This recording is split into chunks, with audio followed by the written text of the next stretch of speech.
Let's walk through how to get apps on your Rogers streaming box, also known as the Rogers Ignite TV box. First, to install apps, head to the Google Play Store on your home screen. From there, search for the app you want, for example, Netflix, Disney Plus, or YouTube TV. Select Install, and the app will download automatically.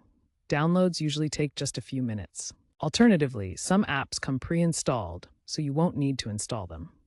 Once installed, open the app and select Sign In. You can use the on-screen keyboard or voice input via the remote to enter your credentials. Most apps support one-tap sign-in with your Google account, making it even easier. If you have Rogers-branded services, sign in with your Rogers account to access any included content.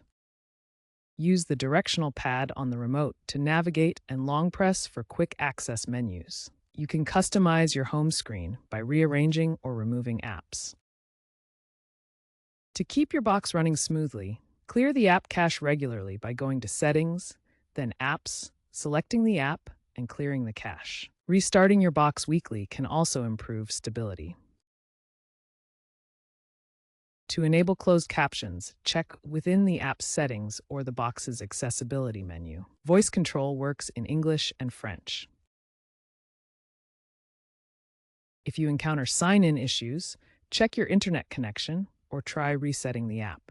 For further help, Rogers Support offers 24/7 assistance and firmware updates.